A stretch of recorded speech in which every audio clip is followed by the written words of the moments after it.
فأعوذ بالله من الشيطان الرجيم بسم الله الرحمن الرحيم وإذ قال إبراهيم رب اجعل هذا البلد آمنا واجنبني وبني أن نعبد الأصنام رب إنهن أضللن كثيرا من الناس فمن تبعني فإنه مني ومن عصاني فإنك غفور رحيم صدق اللہ العظیم۔ بھائی اور بزرگوں، اللہ رب العالمین کا شکر، اس کا احسان کہ اللہ تعالیٰ نے ہم سبوں کو نماز تراویح جماعت کے ساتھ پڑھنے کی توفیق مرحمت فرمائی۔ اللہ تعالیٰ قبول فرمائے، آخرت کے لیے نجات کا ذریعہ بنائے۔ آج الحمدللہ نماز تراویح میں قرآن کریم کی مشہور و معروف صورتیں پڑھی گئی، 7 جز، اور ایک عشرہ رمضان مبارک کا گزر گیا۔ ان لوگوں کے بھی رمضان گزر گئے جو لوگ نہ روزہ رکھا، نہ تراویح پڑھا، اور نہ کوئی رمضان کا ادب و احترام کیا۔ ان حضرات کے بھی اللہ کی رحمت اور فضل سے رمضان گزر رہا ہے اور گزر جائے گا انشاءاللہ۔ جو لوگ روزے کا اہتمام، قرآن کی تلاوت کا اہتمام، نماز تراویح کا اہتمام، صدقات خیرات کا اہتمام اور دیگر نیکیوں کا اہتمام کرتے ہیں، اللہ تعالیٰ سب کے لیے رات اور دن کو برابر بنایا ہے، لیکن عمل سے کسی کی رات اور کسی کا دن بہت بہتر بنا دیتا ہے۔ دعا یہی ہے اللہ تعالیٰ جس طرح سے رحمت کا عشرہ ہم سب کو خیر و عافیت کے ساتھ، صحت و سلامتی کے ساتھ گزارنے کی توفیق عطا فرمایا، مزید 2 عشرہ بھی ہم سب کو گزارنے کی توفیق نصیب فرمائے۔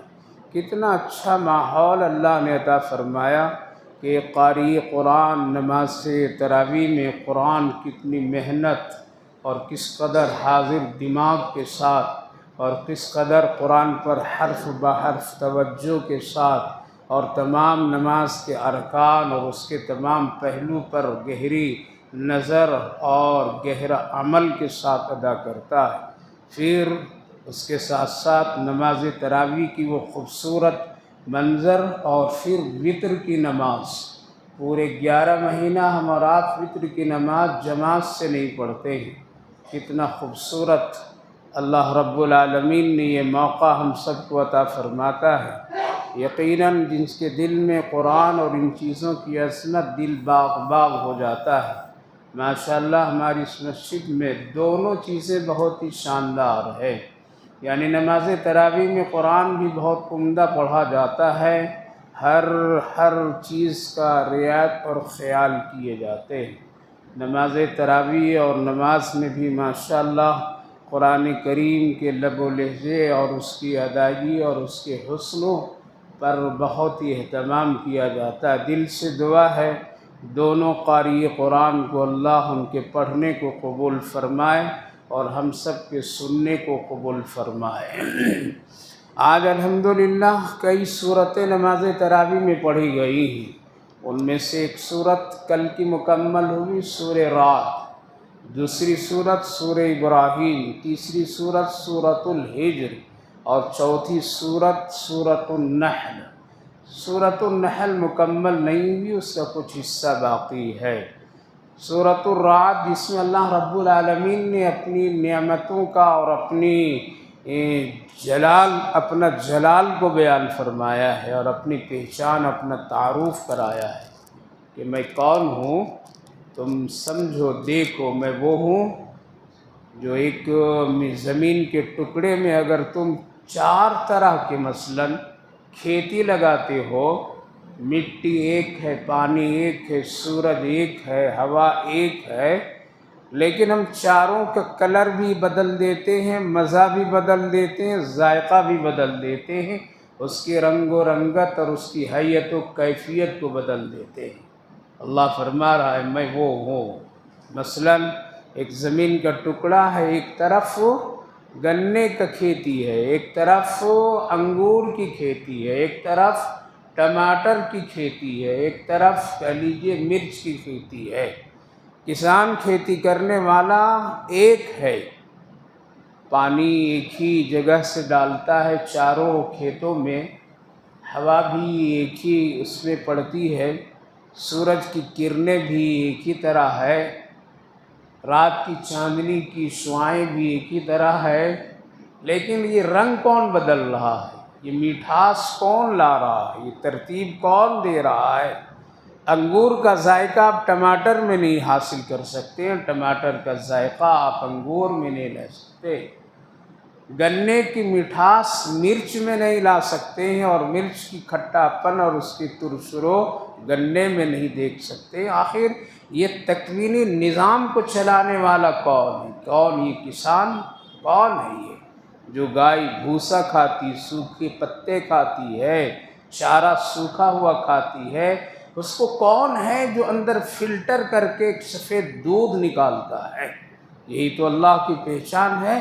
آپ قرآن مت دیکھیے، آپ کوئی ریسرچ بھی مت کیجئے خدا کی خدائی پر، پھر اللہ تو یوں فرمایا فَلَا يَنظُرُونَ إِلَى الْإِبِلِ كَيْفَ خُلِقَتْ، میری بڑائی، میری طاقت کو دیکھنا ہے عرب والو تو میرے پیدا کیے اونٹ پر ذرا غور کرو۔ أَفَلَا يَنظُرُونَ إِلَى الْإِبِلِ كَيْفَ خُلِقَتْ، کیونکہ عرب کے لوگوں کو اونٹ کا بڑا سابقہ پڑتا تھا، اس پر سواریاں، کھیتی، بوجھ، چرانا، سب اس پر غور کرو۔ اللہ یہ نہیں فرمایا میں قرآن اتار رہا ہوں، قرآن پر غور کرو۔ افلا ينظرون الى الابل كيف خلقت والى السماء كيف رفعت، ایک نظر ڈال، بار بار ڈال، پھر بھی تجھے آسمان نظر آئے گا، کہنا پڑے گا اس کا بنانے والا کوئی ہے۔ وَإِلَى الْأَرْضِ سُطِحَتْ، زمین پر دیکھ، پہاڑ کو دیکھ، یہی ہے اللہ کی پہچان۔ اللہ تعالیٰ نے سورہ رعد میں اسی کو بیان فرمایا ہے۔ سورہ ابراہیم ایک پیغمبر اور ایک بہترین جلیل القدر پیغمبر کے نام پر اس سورت کو اللہ نے نازل فرمایا ہے، جس میں حضرت ابراہیم علیہ السلام کا خاص اللہ نے تذکرہ کیا ہے۔ اللہ تعالیٰ نے حضرت ابراہیم علیہ نبینا علیہ السلام کی خاص دعا یہاں ذکر فرما، اس میں بڑی حکمت ہے، بہت ہی عبرت ہے، سبق آموز واقعات ہے، غور سے سنیے، اسی پر میں تھوڑی سی گفتگو کروں گا۔ حضرت ابراہیم علیہ نبینا علیہ السلام ایک ایسا پیغمبر ہیں جنہوں نے سب سے زیادہ امتحان و آزمائش سے ان کو گزرنا پڑا ہے، اور چھوٹی موٹی نہیں، بہت ایسی چیزیں جو اس کی کوئی برداشت نہیں کر سکتا ہے۔ اسی لیے آپ کا لقب اللہ رب العالمین نے ابراہیم خلیل اللہ عطا فرمایا۔ خلیل کے معنی دوست ہے، خلیل کے معنی، اور کیجیے اس جملے پر کہ اللہ جس کو دوست بنایا تو اس کو کچھ سمجھ کر کے بنایا ہوگا۔ کتنی آزمائش، کس قدر امتحانات، کس قدر ان کے ساتھ میں اللہ کا ایک آزمائش کی وہ کیفیت جہاں اچھے اچھے لوگوں کے قدم ڈگمگا جاتے ہیں۔ تو اللہ تعالیٰ نے تمام آزمائشوں کے بعد فرمایا اب تو میرا دوست ہے، اسی لیے ان کا لقب ابراہیم خلیل اللہ۔ صحابہ کرام رضوان اللہ عنہم اجمعین صفہ کے چبوترے پر بیٹھے تھے، ایک دن آپس میں گفتگو کر رہے تھے، اللہ نے تو ابراہیم علیہ السلام کو دوست کہا ہے، خلیل اللہ کہا ہے، ہم سب کے پیغمبر محمد الرسول اللہ کو کیا کہا ہے؟ آپ بھی دوست ہیں یا نہیں دوست ہیں؟ کہیں تو سن نہیں رہا ہوں کہ آپ کو اللہ نے خلیل اللہ کہا۔ خلیل اللہ تو ابراہیم علیہ السلام کو کہہ دیا۔ تو کسی نے کہا کہ نہیں، میرے نبی کو بھی اللہ نے رسول اللہ کہا ہے، حبیب اللہ کہا ہے، نبی اللہ کہا ہے۔ کہا کہ پھر اس میں کیا ہے؟ خلیل تو سمجھ میں آتا ہے دوستی، لگ رہا ہے زیادہ میرے آقا سے زیادہ دوستی ابراہیم علیہ السلام سے ہے کیا؟ اللہ کے رسول سن رہے تھے، آپس میں صحابہ نبی کا تذکرہ کر رہے تھے۔ نبی کا تذکرہ باعث رحمت اور شفاعت ہے، اس میں جہاں بیٹھو کبھی بیٹھیے تو رسول اللہ کا بھی تذکرہ کیجیے۔ گھر میں کبھی فرصت میں مہینے 2 مہینے میں بیٹھا کیجئے کھانے کے بعد اور کہیے آؤ ذرا رسول اللہ کا تذکرہ کر لیں ہم لوگ مل کر کے۔ قسم خدا کی یہ ذکر، یہ تذکرہ اللہ کو بھی پسند ہے۔ اللہ کے رسول صلی اللہ علیہ وسلم سنے کہ میرے صحابہ ساتھی تذکرہ کر رہے ہیں اور کہہ رہے ہیں ابراہیم کو اللہ نے خلیل اللہ کہا، دوست، میرے محبوب کو کیا کہا، میرے رسول کو کیا کہا۔ آپ باہر نکلیں اور کہا کہ بہت اچھی باتیں تو لوگ کر رہے ہو میرے بارے میں، لیکن بتاؤں ابراہیم کو اللہ نے خلیل اللہ کہا اور مجھے حبیب اللہ کہا ہے۔ ہم کو اور آپ کو کچھ پتہ نہیں چلا ابراہیم خلیل اللہ اور محمد الرسول اللہ حبیب اللہ۔ حبیب اور خلیل میں کیا فرق ہے یہ تو وہ لوگ جانتے ہیں جس کے دل میں عشق رسول ہوا کرتا ہے۔ صحابہ نے پوچھا رسول اللہ خلیل اور حبیب میں کیا فرق ہے؟ محدثین یہاں لکھتے ہیں اللہ اکبر، خلیل وہ ہوتا ہے جو دوستی کے لیے ہاتھ بڑھاتا ہے، اللہ ہم سے آپ دوستی کر لیجئے، دوستی کر لیجئے، دوستی کر لیجئے۔ حبیب اللہ اس کو کہا جاتا ہے کہ جس کو اللہ خود دوست بنایا ہو۔ فرق سمجھ گئے؟ ایک ہے مٹھائی کھلا کھلا کر کے دوستی بنانا، پارکوں میں گھما گھما کر کے اس کو معشوق بنانا، اور ایک ہے جو خود کوئی دوستی کے لیے ہاتھ بڑھاتا ہو جس میں کوئی غرض نہیں ہو، بے نیاز ہو۔ تو حبیب اللہ کا درجہ زیادہ ہوتا ہے بنسبت خلیل اللہ کا۔ تو اللہ تعالیٰ نے ہم سب کے آقا محمد الرسول اللہ صلی اللہ علیہ وسلم کو حبیب اللہ فرمایا، ابراہیم کو خلیل اللہ فرمایا۔ خیر دونوں اپنے اپنے مقام پر ایک مقام رکھتے ہیں۔ تو حضرت ابراہیم علیہ السلام کی آزمائش و امتحان کو اللہ نے اس صورت پاک میں ذکر فرما کر کے ایک دعا ان کی یہاں پر اللہ نے ذکر فرمایا ہے۔ بڑی محبت کرتے تھے حضرت ابراہیم علیہ السلام، ایسا ہی نہیں ہے۔ آگ میں چلا جانا کوئی اتنا آسان کام نہیں ہے۔ اپنی بیوی بچوں کو مکہ کے اس وادی میں جہاں کوئی ایک انسان نظر نہیں آتا وہاں چھوڑ دینا کوئی آسان کام نہیں ہے۔ ہم اور آپ تو مسجد آنے سے پہلے 10 مرتبہ اپنی بیوی سے پوچھتے نماز کے لیے جاؤں، نماز کے لیے جاؤں، نماز کے لیے جاؤں، جا رہا ہوں، اذان ہو گئی، رکیے، آئیے، گئے، آیا۔ یہ حال ہے ہم لوگوں کا۔ وہ سوچئے کہ کہاں سے کہاں چھوڑ رہے ہیں۔ یہ کوئی آسان کام نہیں کہ اپنے لخت جگر پر جس کو مانگا ہو اور پھر اس کے حلق پر چھری کا چلا دینا، یہ کوئی آسان کام نہیں۔ ہم لوگ تو سلاتے ہیں، جگاتے نہیں اللہ کے لیے۔ ایک ہی دن تو ہفتے میں چھٹی ہوئی، بچہ کو سونے دو، اسکول سے آج فرصت ہوئی ہے، پھر ابھی اٹھنا ہے، اسکول جانا ہے، سونے دو، فجر جانے دو، فجر ابھی چھوٹا ہے، کیا ہے؟ ابھی چھوٹا ہے، بڑا ہوگا تب پڑھ لے گا۔ ارے کبھی نہیں پڑھے گا۔ جس نے چھوٹے میں نماز نہیں پڑھا وہ بڑے میں نہیں کبھی پڑھے گا۔ عادت اور بنیاد تو یہی ڈالنا ہے۔ اس لیے اپنے بچوں کو جہنم کی آگ سے بچائیے، جہنم کی آگ سے بچائیے۔ تو آسان کام نہیں ہے کہ گلے پر چھری کا چلا دینا، اور وہ بھی وہ اسماعیل جس کو تڑپ تڑپ کر کے مانگا گیا ہو۔ تو ایسا ہی نہیں، اللہ نے ان سے محبت کی۔ اتنی محبت بہت مشہور واقعہ ہے کہ اللہ تعالیٰ نے کبھی پیغمبروں سے جانوروں کو بھی چروایا، اونٹ کو چرانے کا حکم دیا، اونٹ چرائیے کچھ دن تک کے کھیتی کیجیے، دعوت و تبلیغ نہیں، کھیتی کیجیے۔ کچھ دن تک کسی کے کام میں لگا دیا اللہ نے۔ کبھی بکریوں کو حوالے کیا، بکری چرائیے۔ اکثر پیغمبر انبیاء علیہ السلام کو اللہ نے بکریوں کو چرانے کا حکم دیا۔ آپ چرائیے، دیکھیے، سیرت پڑھیے، اکثر پیغمبروں کو۔ حضرت موسیٰ علیہ السلام بھی بکری چرایا کرتے تھے۔ ایک مرتبہ جب آپ نے بکری کو چرانے کے لیے جنگل لے گیا، تھکے ہوئے تھے، بکریوں کو چھوڑ دیا اور ایک درخت کے سائے میں بیٹھے ٹیک لگا کر گہری نیند میں سو گئے۔ بکریاں سب جنگل میں چلی گئی پتے کھانے کے لیے۔ اچانک آنکھ کھلتی ہے، گھابرے ہو جاتے ہیں، ارے یہ جنگل تو بھیڑیوں والا جنگل ہے، یہاں تو شاید اب میری ایک بھی بکری زندہ نہیں ہوگی۔ بہت گھبرا کر کے اٹھے۔ کیسے گھبرا کر کے اٹھے بتاؤں؟ اگر آپ کے سر کے پاس موبائل رکھا ہوا اور اگر بیوی یا بچہ کو ہٹا لے اور نیند کھلے تو پہلے ہاتھ کہاں جاتا ہے؟ اگر نہیں رہے تو کپڑا بھی خبر نہیں ہوتا ہے کہ ہمارا موبائل کہاں ہے، شاید کچھ سے کوئی راز نہ فاش ہو جائے۔ حضرت موسیٰ علیہ السلام اپنی بکریوں کے فکر میں کہ بھیڑیوں والا جنگل ہے، کہیں سب ختم ہو گئے۔ بھاگے بھاگے گئے تو دیکھتے ہیں کہ بکریاں سب چر رہی ہے، پتے بہت مزے سے کھا رہے ہیں، دائرہ بن کر کے ہے، اور اس کے چرانے اور حفاظت کے لیے اللہ نے بھیڑیوں کو مقرر کر دیا ہے۔ بکری اور بھیڑ دونوں کیا ہیں؟ بھیڑیے دونوں کیا ہیں؟ دشمن ہیں ایک دوسرے کا۔ سارے جنگل کے بھیڑیے خونخوار سب حلقہ بنا کر کے موسیٰ علیہ السلام کی بکریوں کو چرا رہے ہیں، کھاؤ کرتے بے خوف ہو کر کے۔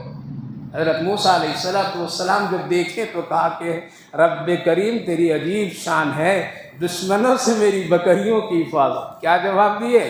اللہ رب العالمین، ہاں جو میرا ہو جاتا ہے میں دشمن سے بھی اس کی حفاظت کرا دیتا ہوں۔ آج ہم لوگ اللہ کے نہیں ہیں، کسی اور کے ہیں، تبھی تو لوگ دشمن ہم پر نظریں گاڑے ہوئے ہیں۔ اگر ہم لوگ اللہ کے ہوتے تو دشمن بھی ہماری حفاظت اور کرے گا۔ اگر ہو جائیے گا تو آج تو ہم لوگ کسی اور کے حوالے ہو گئے۔ آج دین ہم کو سمجھ میں نہیں آ رہا ہے، آج ہمیں دین اچھا نہیں لگ رہا ہے، تو ہر ایک پیغمبر سے اللہ نے بکری کو چرایا۔ علماء محدثین لکھتے ہیں کیوں؟ اس لیے بکری کو چرایا اور چرانے کا حکم دیا گیا پیغمبروں کو۔ بکریاں ایک جگہ ٹکتی نہیں ہیں، ہریالی دیکھے گی تو فوراً ادھر ہو جائے گی، ادھر ہو جائے گی، کبھی اس کی کھیتی میں کبھی اس کی کھیتی میں۔ اب نبی جو ہے چرانے والا کیا کرے گا؟ وہ بکری کو ادھر سنبھالے گا، ادھر سنبھالے گا، ادھر سنبھالے گا، یا ذبح کر دے گا؟ نہیں کرے گا۔ کیوں؟ سب کو سنبھالنا ہے، سب کو رکھنا ہے، تو کبھی ادھر کبھی ادھر کبھی ادھر۔ اللہ نے تربیت کی بکریوں کو چروا کر کے کہ اے پیغمبر آپ کی امت بھی ایسا ہی ہوگی۔ وہ امت کے لوگ کبھی ہریالی دیکھیں گے تو یہودیوں کے طرف چلے جائیں گے، کبھی عیسائیوں کے طرف جائیں گے، کبھی کفر کو پسند کریں گے، کبھی ضلالت حرام کو پسند کریں گے۔ ان کو آپ محبت کے ساتھ سمجھائیے گا، اس کی گردن مت اتاریے گا۔ جس طرح سے بھاگی ہوئی بکری کو سمیٹ کر کے آپ ریوڑ میں لے آتے ہیں، اسی طرح اپنی امت کو بھی سنبھال کر کے جماعت میں لے آئیے گا۔ یہ اللہ نے تربیت کی بکریوں کے ذریعے سے پیغمبروں کی، اسی لیے ہر ایک پیغمبر کو اللہ نے اس سنت کو کرنے کا حکم دیا۔ حضرت ابراہیم علیہ السلام 500 بکریاں لے کر کے گئے چرانے کے لیے جنگل۔ جا رہے ایک آواز بڑی خوبصورت آئی، سبحان الملک القدوس۔ پڑھتے ہیں؟ کب پڑھتے ہیں؟ سال میں ایک مرتبہ ہے، وہ بھی امام صاحب زور سے بولیں گے تب ہم لوگ یاد آتا ہے۔ یہ جو تسبیح تراویح ہے نا، اس میں 2-4 جملے ہیں وہ تسبیحات کے، سبحان الملک القدوس، سبحان اللہ وبحمدہ، سبحان اللہ العظیم۔ یہ 3-4 کلمے حضرت ابراہیم علیہ السلام سنے، کہنے والا بڑی خوبصورت آواز میں کہہ رہا تھا۔ حضرت ابراہیم علیہ السلام ڈھونڈ رہے ہیں کون اتنی پیاری پیاری آواز سے میرے رب کا نام، میرے رب کی تسبیح بیان کر رہا ہے۔ بکریوں کو ایک طرف چھوڑ کر کے اس خوبصورت آواز کے پیچھے پڑ گئے۔ کہاں ہے؟ کون کہا؟ جنگل میں ادھر ادھر ایک شخص، انسان کی شکل صورت، سفید پوش نظر آیا، ایک ہی آدمی نظر آیا۔ کہا کہ ارے بھائی آپ ابھی اللہ کا نام لے رہے تھے کیا؟ کہا کہ ہاں اللہ کی تسبیح میں کر رہا تھا، سبحان الملک القدوس، سبحان اللہ وبحمدہ، سبحان اللہ العظیم۔ میں اللہ کا نام لے رہا تھا، اللہ کی بڑائی کر رہا تھا۔ بڑی پیاری تیری آواز، بڑی خوبصورت تیری آواز، میں سننے کے لیے آیا ہوں، سناؤ گے مجھے؟ ہاں سناؤں گا، لیکن کچھ لوں گا، فری نہیں۔ کیا ہوں؟ فری نہیں، اس کی قیمت دینی پڑے گی۔ کہا کہ دوں گا ضرور، میرے رب کے نام سناؤ۔ کیا دو گے؟ کہا کہ دیکھو جنگل میں پیسے سے لے کے تو آیا نہیں ہوں، لیکن 500 بکری ہے میرے پاس، ایک مرتبہ سناؤ 250 بکریاں دے دوں گا۔ کتنے؟ یہاں تراویح پڑھتے ہیں، اس کے بعد فتویٰ پوچھتے ہیں کہ امام صاحب کو تراویح کے بعد پیسہ دینا جائز ہے یا نہیں جائز ہے؟ مولانا ذرا بتائیے گا، تراویح کا پیسہ لینا جائز ہے حافظ صاحب کو یا ناجائز ہے نا؟ ویڈیو فوٹو شادی میں بلا کر کے کیمرہ والے کو دے سکتے ہو، وہاں فتویٰ نہیں پوچھتے ہو یہ جائز ہے یا ناجائز ہے، حلال ہے یا حرام ہے؟ اماموں کو دینے کے لیے فتوے لوگ پوچھا کرتے، تراویح کا پیسہ لینا امام صاحب کے لیے جائز ہے کیا ناجائز ہے؟ یہ قوم کہاں چلی گئی؟ جہاں تمہاری آخرت بنے گی وہاں فتویٰ پوچھتے ہیں آج کے مسلمان، جہاں تیری آخرت بگڑ جائے گی، جہنم کی آگ کی طرف جاؤ گے، وہاں پر فتویٰ نظر نہیں آتا۔ حال یہ ہے، اتنے دن لوگ سنیں گے، اتنے دن لوگ کریں گے، لیکن فتویٰ پوچھتے ہیں۔ اللہ اکبر! تیری دولت کا کیا حال ہوگا، دولت مندوں کا کیا حال ہوگا میرے بھائیو بسن۔ قرآن پڑھنے والوں سے محبت، ایک بار سنا 250 بکریاں دوں گا، کتنے سنا دیے؟ کہا کہ یار بہت اچھا لگا، یار بہت مزہ آیا، دل خوش ہو گیا، لیکن مطمئن ابھی نہیں ہو پایا اور پیاس ابھی بوجھی نہیں ہے، ایک مرتبہ اور سناؤ۔ کہا کہ اب کیا دو گے؟ کہا کہ ابھی 250 بکریاں میرے پاس، کتنے؟ پھر 250 میں 2 مرتبہ سن۔ ہم لوگ کتنے دن سن رہے ہیں؟ 27 میں ختم کریں گے نا؟ یہ بھی ہم لوگ بڑی چالاک ہو گئے ہیں، 3 دن پہلے شارٹ تراویح کر دیتے ہیں۔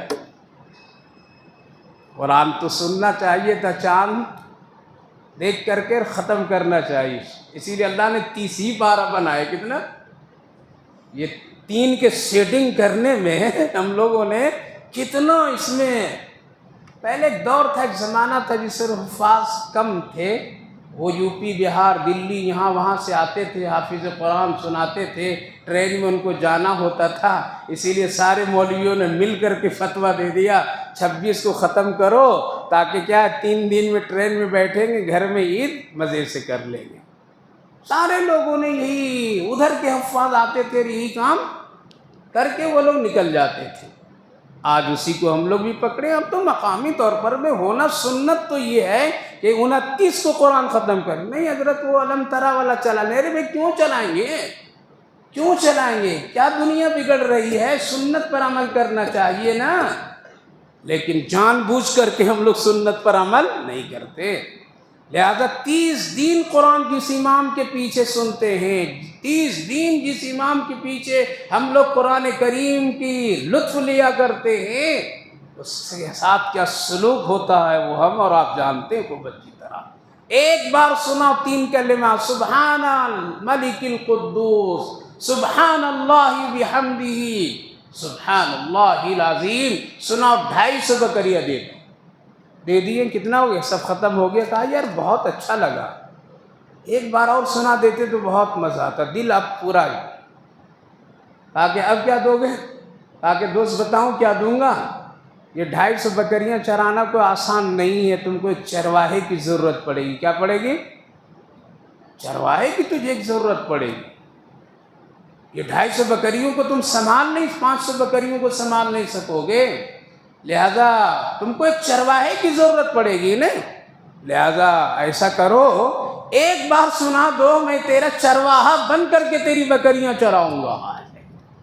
یہ محبت ایسی نہیں ہے، یہ خلیل اللہ ایسے نہیں بن گئے۔ آج ان کے نام سے قربانیاں ایسے ہی نہیں دی جا رہی ہے، آج ان کے نام سے شریعت کے مطابق حج نہیں کیا جا رہا ہے، وہی کام کیا جا رہا ہے، وہی پتھر مارے جا رہے ہیں، وہی دوڑا جا رہا ہے جہاں ابراہیم اور ابراہیم کے خاندان، ان کی بیوی بچے نے عمل کیا تھا۔ اللہ کسی قربانی کی بنیاد پر پسند کرتا ہے، محبت کی بنیاد پر کسی کو قبول کرتا ہے۔ چرواہا بن کر کے تیری بکریوں کو چرا دیا کروں گا، ایک بار سنا دو۔ سنا دیا۔ کہا کہ بتا تیرا گھر کہاں ہے، تاکہ شام کو بکریاں چرا کر تیرے گھر پر لے آؤں گا۔ ہم لوگ بکریاں نہیں مانگ رہے ہیں، بلکہ کیا کہہ رہے ہیں؟ بھائی مدرسوں کو چندہ دے دو۔ کیا دے دو؟ تاکہ ایک حافظ قرآن بنا دوں گا تیرے نام سے۔ چندہ دے دو تاکہ ہم تیرے جنازے پڑھانے کے لائق کوئی عالم دین بنا کر کے تیار کر دوں گا۔ یہی تو مدرسے والے کہہ رہے ہیں، اسی کا تو کام کر رہے ہیں، اور ہو رہا ہے کیا؟ لیکن نہ، ہم لوگ آج حالات عجیب و غریب ہے، علماء سے دوری، مدارس سے نفرت، اس سے بے جانا، یہ سب میرے بھائی بزرگوں آگے چل کر کے نقصان۔ آج خبر پڑھیے، دیکھیے ہمارے ملک کے وزیر داخلہ کیا کہہ رہا ہے کہ یہ مسلمان قرآن و حدیث پر اگر پورے عمل کرتے تو کوئی بات بنتی۔ یہ تو اس وقت میں قرآن حدیث کی بات کرتے ہیں جب کوئی قانون ایسا ان کے لیے یہ کیا جائے۔ پوری زندگی 90% قرآن حدیث کے خلاف یہ عمل کرتے ہوئے ہم لوگ دیکھ رہے ہیں، کہہ رہا ہے آج غیر لوگ سن رہے ہیں۔ یہی بات تو ہم لوگ بھی کہتے ہیں، میرے پیاروں، میرے دوستوں، اپنی زندگی کو بنا لو۔ 80% ہمارے معاشرے میں لوگ بے نمازی ہیں، نمازی بن جاؤ، قرآن حدیث پر عمل کرو۔ لیکن نہیں، جب کوئی غیر ہماری شریعت پر اٹیک کر دے تو ہم کہتے ہیں کہ نہیں، ہم قرآن حدیث پر عمل کریں گے۔ ہمارا یہ قرآن حدیث کا مسئلہ ہے، کہاں کتاب کے لیے ہے یا عمل کے لیے بھی ہے؟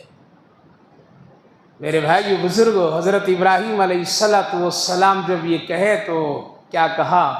او ابراہیم، کامیاب ہو گئے۔ جب تو 500 بکریاں لے کر کے چلا تھا نا تو چرچا ہوا عرش پر، لوگ کہنے لگے اللہ سے فرشتے، دیکھ تو جس سے دوستی کیا ہے یہ تو بکریوں سے دوستی کر لیا، صبح لے آتا ہے لے جاتا ہے، کوئی دوسرا کام تو کر رہا ہے تیرا دوست۔ لہذا پتہ یہ چلا کہ دل سے آپ کی محبت کی کمی ہو گئی اور دنیا کی محبت خلیل میں زیادہ آ گئی۔ تو اللہ تعالیٰ نے فرشتوں سے کہا کہ نہیں، ایسا نہیں ہے، میری دوستی کسی سے کچی نہیں ہوتی ہے، بلکہ کیا ہے، پکی ہے۔ اگر دیکھنا ہے تو دیکھو جا کر کے، ایک نام پر پوری دنیا جھٹکے میں چھوڑ دے گا میرا خلیل۔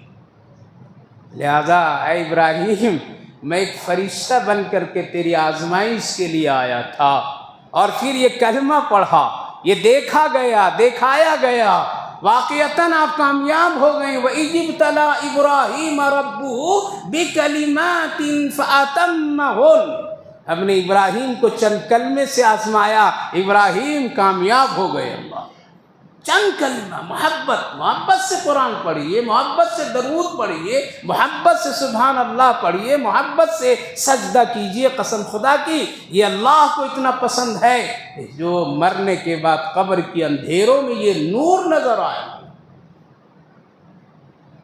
اس لیے میں فرشتہ بن کر کے آپ کی آزمائش کے لیے آیا تھا۔ بکریوں کی مجھے ضرورت نہیں، نہ چرواہوں کی ضرورت ہے یہاں ہے۔ پھر اللہ کی طرف سے حضرت جبریل آئے، کہا کہ اے ابراہیم خلیل اللہ، اب آپ کو بکریاں گھر سے لے کر جنگل آنے کی ضرورت نہیں ہے۔ اللہ آپ کی اس محبت اور اس ادا پر اتنا خوش ہوا کہ اللہ نے فرمایا میرے خلیل کی بکریاں اب تم لوگ فرشتے گھر سے نکالو، جنگل سے چرا کر کے پھر گھر واپس کرو، اس میں ذرہ برابر بھی میرے خلیل کو تکلیف نہ ہو۔ اس لیے آپ چرواہا اپنا بنیے، آپ اپنا کام کیجئے۔ آپ کی بکریاں روز فرشتے نکالیں گے اور روز فرشتے شام کو گھر واپس لے جائیں گے، ایک بکری بھی ادھر سے ادھر نہیں ہوگی۔ حدیث پاک میں جو اللہ کے لیے ہو جاتا اللہ اس کے لیے بھی ہو جاتا ہے۔ محبت کیجئے، دل سے اللہ سے محبت کیجئے، پھر انعام دیکھیے، اس کا اکرام دیکھیے، نسلوں تک کے اللہ کی محبت کی فضا جب چلے گی، قسم خدا کی آل اولاد بھی خوش نصیب ہوں گے، اس کے چہرے پر بھی نور اور بشاشت کی کیفیت ہوگی۔ اور اگر دین، شریعت، سنت سے اگر دور ہوں گے، قسم خدا کی نسلوں میں فرق آ جاتا ہے، اس کے نور نکل جاتے ہیں، اس سے اسلام اور ایمان کی کیفیت ختم ہو جاتی ہے۔ اس لیے ہمیشہ اس پر ادا کیجئے۔ اللہ تعالیٰ نے حضرت ابراہیم علیہ السلام کا اس واقعے کا یہاں ذکر کیا، میں ترجمہ کروں گا اور ایک ایک بات پر تھوڑی سی روشنی ڈالوں گا، پھر غور کیجئے۔ اللہ فرما رہا وَإِذْ قَالَ إِبْرَاهِيمُ رَبِّ اجْعَلْ هَٰذَا الْبَلَدَ آمِنًا۔ یاد کیجئے وہ وقت جس وقت اللہ سے حضرت ابراہیم علیہ السلام نے دعا کی، اے اللہ میں اپنی بیوی اور اپنا بیٹا چھوٹا اسماعیل کو ایک غیر ذی زرع وادی میں چھوڑ دیا جہاں کوئی انسان نہیں ہے۔ رب اجعل ھذا البلد آمنا، آپ اس کو امن والا شہر بنا دیجیے، امن والا شہر بنا دیجیے۔ وجنوبنی وبنی ان نعبد الاصنام، اس اطراف میں بت پرستی زیادہ ہو رہی ہے، بتوں کو لوگ خدا مان رہے ارد گرد مکہ کے ادھر ادھر۔ اے اللہ، سب سے پہلے میرے بیوی بچوں کے لیے اس شہر کو امن کا شہر بنائیے، اور ساتھ ساتھ بت پرستی شرک سے میری اولاد کو بچائیے۔ دو دعائیں کی۔ جہاں انسان رہتا ہے وہاں دو چیزیں اس کے لیے ضروری ہے، ایک وہ جس مذہب پر ہو اس مذہب پر اس کو سکون سے عمل کرنے کا موقع ملے، دوسرا جس شہر میں ہو اس شہر میں اس کو امن ہو۔ امن ہوگا تبھی سب کچھ صحیح ہوگا، اور اگر امن نہیں ہوگا تو وہاں رہنا مشکل ہو جائے گا۔ تو پہلے امن مانگے حضرت ابراہیم علیہ السلام۔ امن کس سے؟ امن درندوں سے، انسانوں کے ظلم سے، اس کی تکلیفوں سے، کھانے پینے کی کمی سے، بے برکتی سے، ساری چیزوں سے اللہ ایک امن کی کیفیت پیدا کر دیجیے، اور میرے اولاد کو بت پرستی سے بچائی۔ ربی انہن اضللن کثیرا من الناس فمن تبعنی، ارد گرد بڑی بت پرستی ہو رہی ہے۔ ومن عصانی فانک غفور الرحیم، اور اللہ اگر ہم سے کوئی نافرمانی ہو گئی ہو تو اللہ آپ بہت معاف کرنے والے، معاف کر دیجیے۔ سوچئے، جو خلیل ہو، جو اتنا بڑا کام کر رہا ہو، جو بیوی بچوں کو اللہ کے حکم سے چھوڑ دے رہا ہو، وہ بھی معافی بار بار مانگ رہا ہے۔ ہم لوگ تو کہتے ہیں کہ کبھی مانگ لیں گے، موقع ملے گا تو اللہ سے، روز معافی مانگیے۔ آگے فرمائے ربنا انی اسکنت من ذریتی بواد غیر ذی زرع عند بیتک المحرم، جہاں ہم اپنی بیوی بچوں کو اللہ ٹھہرایا ہوں، وہ معلوم کہاں ٹھہرایا ہوں؟ آپ تو جانتے ہیں، آپ کے محترم گھر کے سامنے ٹھہرایا ہوں، کیونکہ وہ نشان باقی تھے کعبے کے، جہاں تعمیر ہونے والی تھی، جہاں حضرت ابراہیم علیہ السلام بیت اللہ کی تعمیر کرانے والے تھے، لہذا وہاں ٹھہرا دیا ہوں۔ اللہ، پتہ یہ چلا کہ اللہ کی گھر کی برکت ضرور حاصل ہوتی ہے، جہاں اللہ کا گھر آباد ہوگا وہ محلہ بھی آباد ہوگا۔ اس لیے علماء کرام لکھتے ہیں، مسلمان اپنے محلے کو آباد کرنے سے پہلے ایک مسجد کی فکر کرنا اس کی ایمانی شان ہے، اور مسجد کو عام گھر کے تعمیر سے اس کا الگ نمایاں تعمیر کرنا یہ ایک الگ شان ہے۔ اسی لیے مسجد کے لیے کیا بنائے جاتے ہیں؟ دو چیز بنائی جاتی ہے، ایک گنبد اور ایک مینارہ، تاکہ لوگ دور سے مینارے کو دیکھیں اور یہ سمجھیں کہ یہاں مسجد ہے، اور یہاں مسجد ہے تو یہاں مسلمان ایمان والے بھی ہیں۔ لہذا مسجد کا خیال پورا رکھنا چاہیے۔ اے اللہ، آپ کے گھر کے قریب ٹھہرایا ہوں۔ ربنا لیقیموا الصلاۃ، پھر کیا کیجئے؟ میرے بچے جب بڑے ہو جائیں گے نا، اور میری بیوی جو حاضرہ ہے نا، اے اللہ اس کو نماز کی توفیق دیجیے گا۔ پتہ یہ چلا کہ ساری عبادتوں میں سب سے اہم عبادت کیا ہے؟ نماز ہے۔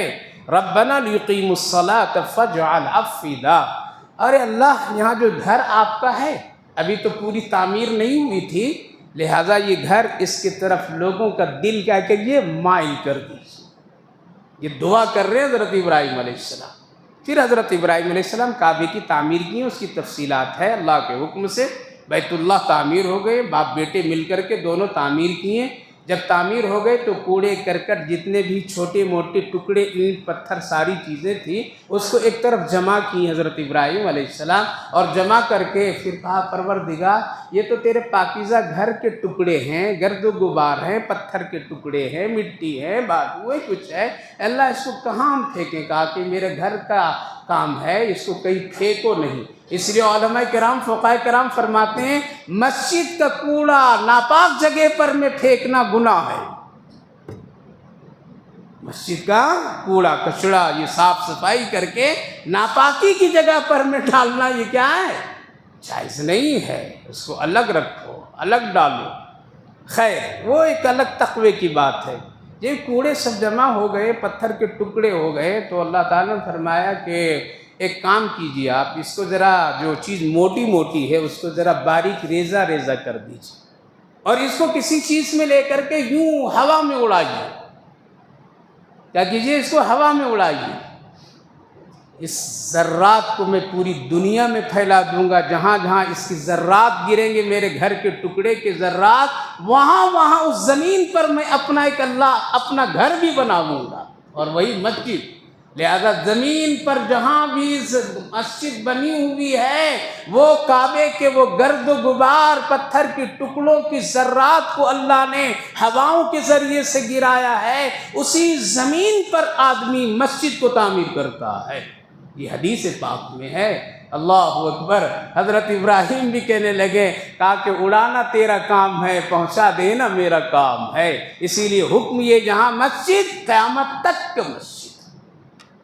حضرت ابراہیم علیہ السلام دعا کیے، دل مائل کر، مائل ہے نا دل آج کعبے کی طرف. ایک بار دیکھو پھر بھی دل چاہتا ہے، ایک بار دیکھو پھر بھی دل چاہتا ہے، ایک بار دیکھو پھر. یہ کیا؟ یہ کشش، یہ دعا کی برکت ہے. لوگوں کا دل کھینچتا ہوا چلا جا رہا ہے. 10 مرتبہ اگر بڑے قیمتی اور مالدار شہروں کو کوئی چکر کاٹتا ہے تو 11ویں مرتبہ کہتا ہے یار بہت مرتبہ امریکہ جا چکا ہوں، لندن جا چکا ہوں، پیرس جا چکا ہوں، فرانس جا چکا ہوں، اب دل نہیں چاہتا ہے. لیکن کعبہ جانے آنے والے سے پوچھئے اگر دیمان ہے تو کہتا ہے کہ یار 100 مرتبہ گیا ہوں پھر بھی جانے کا دل چاہ رہا ہے. افئدۃ من الناس، اللہ نے انسانوں کو دل کعبے کی طرف کھینچ دیا. اسی لیے طواف کرتے وقت میں انداز طواف کو کیا ہوتا ہے معلوم؟ دنیا میں سب لوگ داہنے سائڈ سے چلتے نا،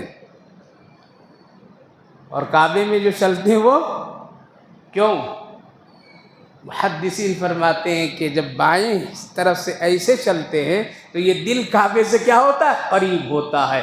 اللہ کے گھر کی انوارات، اس کی برکتیں، اس کی نور دل جتنا قریب کعبے سے ہوتا ہے، پاک دل اس کو کھینچتا چلا جاتا ہے.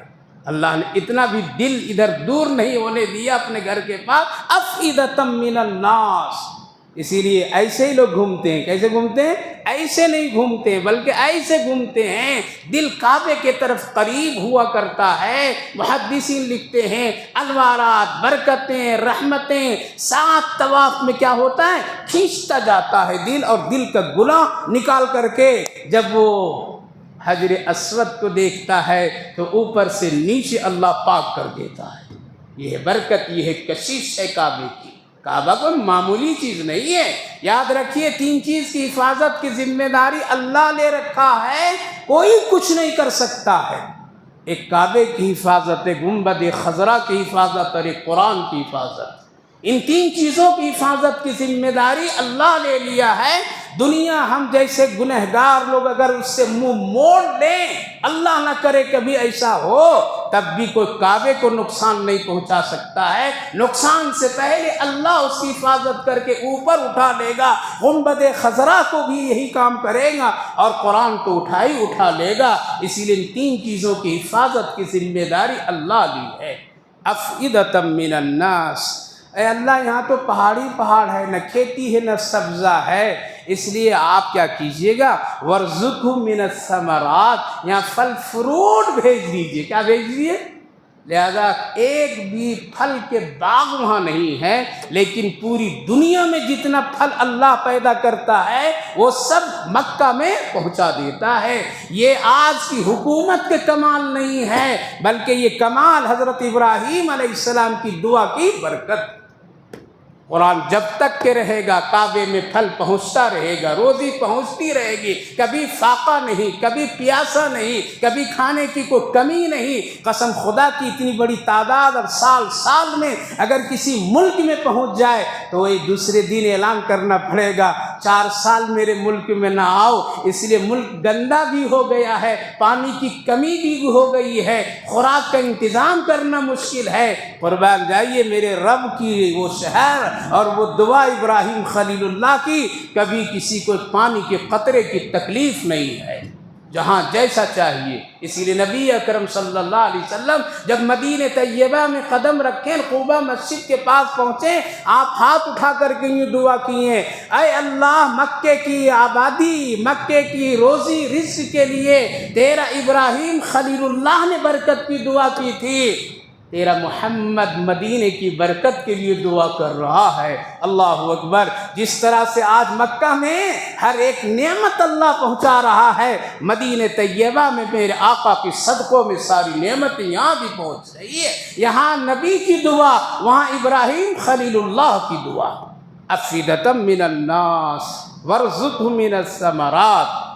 آگے ربنا انک تعلم ما نخفی وما نعلن، اے اللہ تو میرے دل کی بے قراری کو اندر کے بھی جانتا ہے، باہر کو جانتا ہے۔ اندر بے قرار ہوں، بیوی چھوڑا، بچہ چھوڑا، مجھے سکون عطا فرمائیے، سکون عطا فرمائیے۔ مکہ میں جانے سے پہلے اس آیت کریمہ اور اس دعا کو جو آدمی پڑھ کر کے جاتا ہے تو بیوی بچوں کو بھی چھوڑ کر کے جاتا ہے، گھر بار چھوڑتا، مال دولت چھوڑ کر کے بے یار و مددگار چلا جاتا ہے۔ جب یہ دعا پڑھتا ہے تو اللہ اس کی تمام پہلو میں سکون عطا فرماتا ہے۔ تو حضرت ابراہیم بھی دعا کر رہے ہیں، اے اللہ میرے ظاہر کو بھی تو جانتا ہے، باطن کو بھی جانتا ہے۔ دل ذرا بیوی کی محبت میں ذرا بے قرار ہے، بچے کی محبت میں ذرا سکون دے دیجئے، اور ظاہری اعتبار سے بھی حالات جو دیکھ رہا ہوں بت پرستی ہے، ان بت پرستیوں سے میری اولاد کو ہمیں بھی بچا دیجئے۔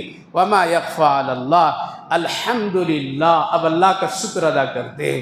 تمام تعریفیں میرے اللہ کی ہے جس نے مجھے بڑھاپے میں اسماعیل اور اسحاق دیا۔ اے میرے رب، آپ دعا سننے والے ہیں۔ دعا کا طریقہ یہ ہے، مانگنا بھی اللہ سکھاتا ہے۔ پہلے کیا کرو؟ اللہ کی بڑائی بیان کیجیے۔ کیا کیجیے دعا میں؟ اللہ کی بڑائی، جو جو نعمتیں دیا ہے اس کا اظہار، آپ یہ ہے۔ جب یہ بڑائیاں ہو جائے اس کے بعد اپنی ضرورتیں رکھیے عاجزی کے ساتھ۔ تیسرا یہ ہے کہ اپنے لیے بھی دعا کیجیے اور دوسروں کے لیے بھی دعا کیجیے۔ حدیث پاک میں ہے جب تم دوسروں کے لیے دعا کرو گے تو تجھے پھر اپنی ضرورت کے لیے دعا کرنے کی ضرورت نہیں پڑے گی، اللہ خود پوری کر دے گا۔ اب دعا کرتے ہیں، رب اجعلنی مقیم الصلاۃ ومن ذریتی۔ پھر دعا، اے اللہ میری اولاد کو نمازی بنائیے۔ پتہ چلا ایک باپ کو سب سے زیادہ فکر مند اپنی اولاد کے لیے ایمان اور نیک عمل کے بارے میں ہونا چاہیے۔ ہم لوگوں کا فکر کیا ہے؟ وہ فکر کرتے ہیں جو ہمارے کنٹرول میں نہیں ہے۔ دولت ہمارے ہاتھ میں ہے نہیں ہے، نماز، ایمان، اس پر محنت کیجیے۔ روزی کا مالک اللہ ہے، ہاں اس کے لیے کچھ ضروریات زندگی کے لیے کچھ کرنا گناہ نہیں ہے، لیکن اتنا نہیں کہ بے نمازی بنا کر کے دنیا سے جاؤ، یہ ٹھیک نہیں ہے۔ دعا کرتے ہیں اللہ میری اولاد کو نمازی بنا دیجیے گا۔ ربنا وتقبل دعا، اور جو کچھ میں نے فریاد کی ہے آپ سے اس کو قبول فرما لیجیے گا۔ نماز بڑی اہم چیز ہے میرے بھائیو بزرگوں، جیتے جی کبھی مت چھوڑیے، جیتے جی اپنی اولاد کو اس سے محروم مت کیجیے۔ نماز بہت بڑی پیاری عبادت ہے، یہ ہر جگہ کام آنے والی ہے، موت کے وقت میں بھی کام آنے والی ہے، قبر کی تنہائی میں کام آنے والی ہے، حشر کے میدان میں نمازی سے سب کا فاصلہ اور امتیاز ہوگا۔ اللہ سب سے پہلے میدان محشر میں فرمائے گا اس سجدہ کرو۔ کیا کرو؟ سارے لوگ سجدہ کریں گے، لیکن وہ لوگ کھڑے کے کھڑے رہ جائیں گے جو لوگ نماز نہیں پڑھتے۔ وہ لوگ کوشش کریں گے جھکنے کا، لیکن حدیث پاک میں ہے کہ قدرتی طور پر اللہ اس کی کمر پر ایک لکڑی کا تختہ لگا دے گا، جو لوگ جھک نہیں پائیں گے، اب کھڑے کھڑے رہیں گے، اور سجدے میں جانے والے سجدے میں چلے جائیں گے۔ اللہ فرمائے گا فرشتوں جو کھڑے کھڑے لوگ ہیں ان کو ایک طرف کر دو، سجدے والے کو ایک طرف کر دو۔ سجدے والا کون ہوا؟ نمازی، اور جو سجدہ نہیں کیا وہ کون ہوا؟ بے نمازی۔ فرق کس سے ہوا؟ بولیے ذرا زور سے بولیے، کس سے ہوا؟ نماز سے ہوا، دکان سے نہیں، تجارت سے نہیں، عہدے سے نہیں، حسب و نسب سے نہیں، میں خان صاحب، میں پٹھان صاحب، میں سید صاحب، میں یہ صاحب، میں وہ صاحب، میں لیڈر صاحب، میں یہ نہ، اس سے نماز سے۔ اس لیے نماز لازم کیجیے، جو اب تک کے چھوڑے ہیں توبہ کر لیجیے، جو اب تک کہ اس پر دل نہیں لگائیں دل لگائیے، جو پڑھ رہے ہیں بہترین پڑھا کیجیے۔ دعا ربنا تقبل دعا، اپنی دعا میں سب سے پہلے کس کو شامل کرنا چاہیے؟ دوست کو، کھلانے پلانے والے کو، عاشق معشوق کو، اس سے سب سے پہلے اپنی دعا میں اپنے ماں باپ کو شامل کرنا چاہیے، سب سے پہلے اپنی دعا میں۔ حدیث پاک میں ہے کہ جو اپنی ماں باپ کو اپنی دعا میں شامل کر لیتا، اللہ اس کی دعا کو رد نہیں ہونے دیتا ہے، اس کی دعا کو اللہ قبول فرماتا ہے۔ کسی بزرگ کے پاس ایک آدمی پہنچا، میں دعا کر رہا ہوں، حرام سے بچتا ہوں، حلال کھاتا ہوں، حلال پہنتا ہوں، عبادت کرتا ہوں، لیکن میری دعا قبول نہیں ہو رہی ہے۔ تو آپ نے پوچھا ماں باپ کے لیے دعا کرتے ہو؟ کہا کہ بھول جاتا ہوں۔ کہا کہ اب ماں باپ کے لیے دعا کرو، تیری دعا قبول ہو جائے گی۔ اللہ اکبر۔ جب یہ عمل شروع کیے دعا کرنے کے لیے ماں باپ کے حق میں، کچھ دنوں کے بعد آئے اور آ کر کے کہا جب سے میں نے اپنے ماں باپ کو اپنی دعا میں شامل کیا، اللہ میری ہر دعا کو قبول کر لے گا۔ تو حضرت ابراہیم علیہ السلام جو ربنا اغفر لی ولوالدی، اے اللہ میری والدین کی مغفرت فرما دیجیے۔ پتہ یہ چلا کہ مسلمان مومن کے لیے ضروری ہے اپنے والدین کے لیے دعا خوب کرے، خوب کرے۔ اسی لیے نبی نے فرمایا ماں باپ کی دعا کرنے سے، ان کے حق میں کرنے سے دعا قبول ہوتی، روزی میں برکت آتی ہے، اللہ خوش ہوتا ہے، آخرت اس کی آسان کر دیتا ہے۔ دعا کیجیے، آج آپ کریں گے کل آپ کی اولاد بھی کرے گی۔ کیا ہوگے؟ اگر آج کوئی روکتا ہے یا روکتی ہے، بھلا جانے دو، مر گئے مر گئی، ساس مر گئی، سسرے مر گئے، جانے دو، اب اس کے حق میں کیا دعا کرنا ہے؟ ارے بھائی کل تو بھی ماں بنے گی، کل تو بھی باپ بنے گا، تو کرے گا تو تیرے حق میں تیری اولاد بھی کرے گی۔ اس لیے دعا ماں باپ کی دعا کے بعد ایک مسلمان کا مسلمان کے حق میں دعا کرنے کا حکم۔ حضرت ابراہیم علیہ السلام ربنا اغفر لی ولوالدی وللمؤمنین یوم یقوم الحساب، اے اللہ میرے والدین کی بھی مغفرت فرمائیے اور مومنین کی فرمائیے۔ دو نام ہے، ایک مسلمان اور ایک مومن۔ یہاں دعا میں کس کو شامل کیے؟ مومن کو شامل کیے۔ مسلمان عام ہے، مومن خاص ہے۔ تو یہ خاص ہے یوم یقوم الحساب، لیکن مسلمانوں کے حق میں بھی دعا کرنے کا، یہ حضرت ابراہیم علیہ السلام کی خصوصیت ہے۔ اور اس بنیاد پر جب کہ آگے انہوں نے دعا میں کہا ہے اے اللہ ہم اپنے ماننے والے کے لیے حق میں بھی، آپ کے ماننے والے کے بھی حق میں، فرما برداروں کے حق میں بھی میں دعا کرتا ہوں، اور جو نافرمان ہے اس کا معاملہ تو آپ کے پاس ہے، آپ غفور الرحیم ہے۔ یعنی کیا کیا؟ گنہگار مسلمانوں کا کہاں حوالے کر دیا انہوں نے؟ اللہ کے۔ آپ جانیں، آپ کا کام جانیں، لیکن اتنا میں جانتا ہوں آپ غفور الرحیم ہیں، ان کو بھی معاف کیجیے۔ خلاصہ یہ میرے بھائی بزرگوں، حضرت ابراہیم علیہ السلام کی یہ دعاؤں میں بڑی حکمت ہے، اور حکمت پہلی بات اللہ سے بڑی عاجزی کے ساتھ دعا کرنی چاہیے۔ دعا سے پہلے کچھ صدقات کر لینی چاہیے، خیرات کر لینی چاہیے، دعا سے پہلے کچھ خاص وظائف پڑھ لینا چاہیے، دعا سے پہلے کچھ ہدیہ تشکر اور نذرانی عقیدت پیارے آقا محمد الرسول اللہ پر درود و سلام کے ذریعے پیش کر لینا چاہیے۔ یہ سب چیزیں ہیں دعا کی قبولیت مقبولیت کے لیے، یعنی قربانی دیں گے، محنت کریں گے، آزمائش سے گزریں گے، تب پھر دعا کے لیے اللہ راستہ آسان۔ دعا کا دوسرا طریقہ ہے یہ ہے، اس دعا سے پتہ چلا اللہ کی خوب تعریف کرو، خوب تعریف کرو، تعریف کر کے پھر اپنی ضرورت اللہ کے سامنے پیش کرو۔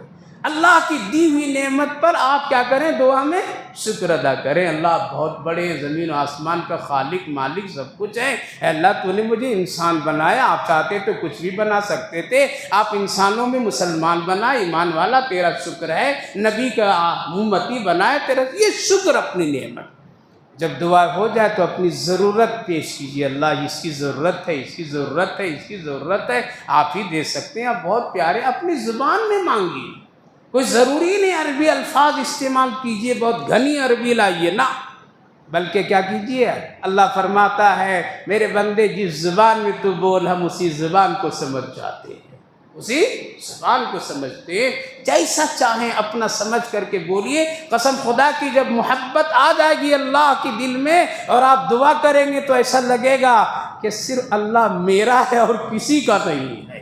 اتنا اچھا لگتا ہے دعا کرنے، لیکن ہم لوگ تو کیا ہے، اوپر ہاتھ مارے۔ مساجد میں آج دعا نہیں ہوتے، دعا پڑھی جاتی ہے۔ کیا ہوتی ہیں؟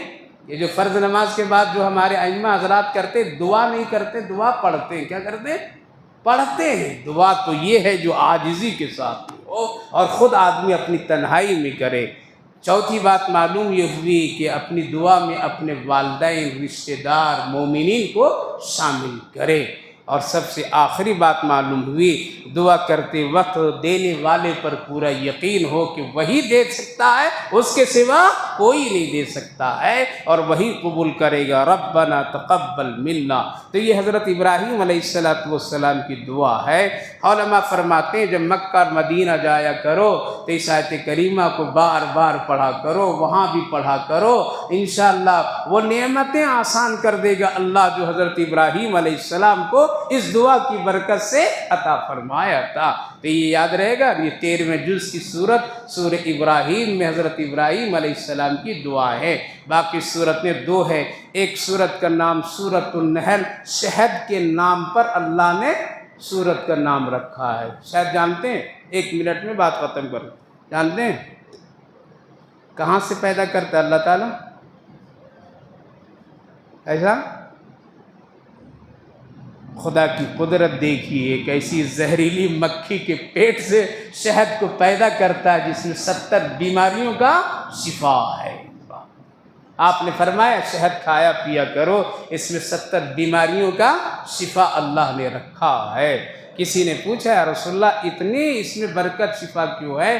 تو آپ نے فرمایا کہ جب مکھی شہد لینے کے لیے یعنی رس چوسنے کے لیے کسی پھول میں جاتی ہے تو سردار مکھی اس کو تاکید کرتی ہے پھول سے رس اس وقت تک کہ اپنے پیٹ میں نہیں لینا جب تک کہ 70 مرتبہ پیارے آقا محمد الرسول اللہ پر درود شریف نہیں پڑھ لینا۔ اللہ، ہم لوگ تو بغیر بسم اللہ کے ڈکار دیتے ہیں، درود پڑھنا تو دور کی بات ہے، پورا کھانا ڈکار دیتے ہیں، پتہ ہی نہیں چلتا بسم اللہ ہے یا نہیں ہے۔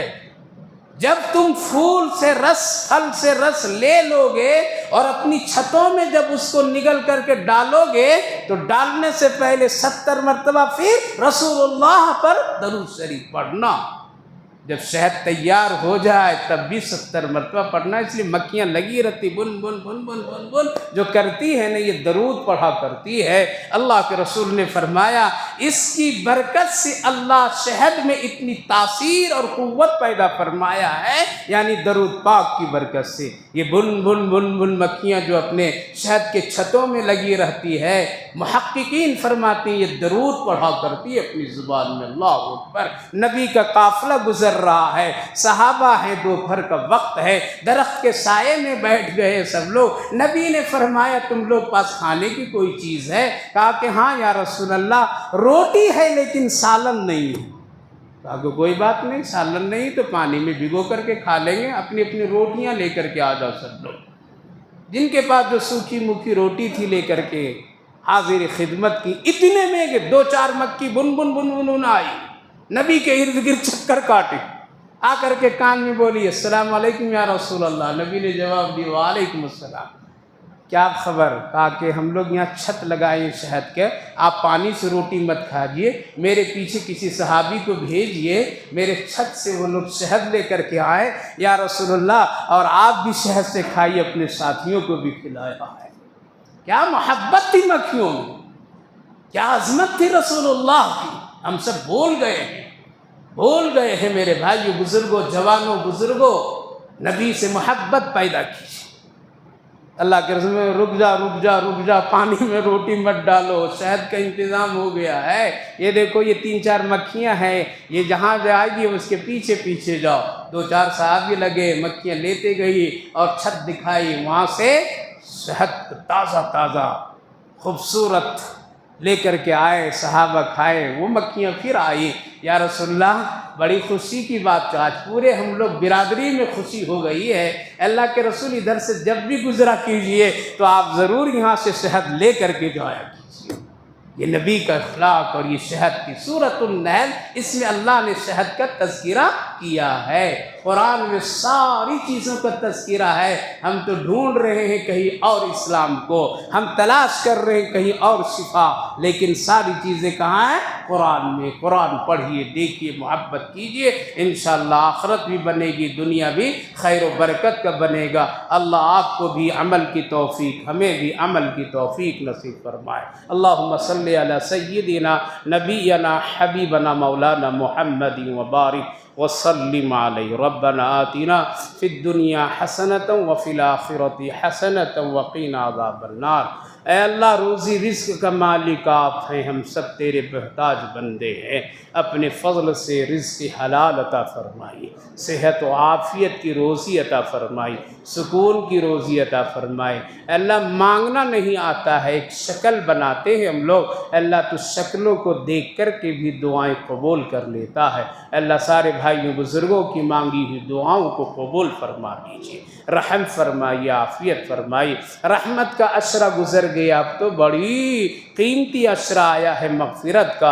اے اللہ، ہم سب کو ایسی نیکی کے کام کی توفیق فرما دیجئے جس سے ہم سب کی مغفرت کو بخشش ہو جائے میرے مولا، ورنہ کوئی بھی نیکی ہم سب کے اعمال میں نہیں ہے۔ اللہ رحم فرما دیجیے، اپنا خاص فضل فرمائیے اس امت پر۔ اے اللہ فضل فرمائیے، چھوٹی بڑی ہر نیکیوں کو اپنے فضل سے قبول فرما کر بخشش و مغفرت کے فیصلے فرما دیجیے یا ارحم الراحمین۔ اس مجمع کو قبول فرمائے، بیٹھنے کو قبول فرمائیے۔ اے اللہ، محبت میں کچھ وقت لے لیتا ہوں اللہ، تو اس کو خیر کا ذریعہ بنا دیجیے، سکون کا ذریعہ بنائیے، محبت اور شفقت کا ذریعہ بنائیے، ہر ایک بھائیوں کی ضرورتیں تمنائیں پوری فرمائیے۔ ربنا تقبل منا انک انت السمیع العلیم وتب علینا انک انت التواب الرحیم، وصلی اللہ علی النبی وعلی آلہ وسلم۔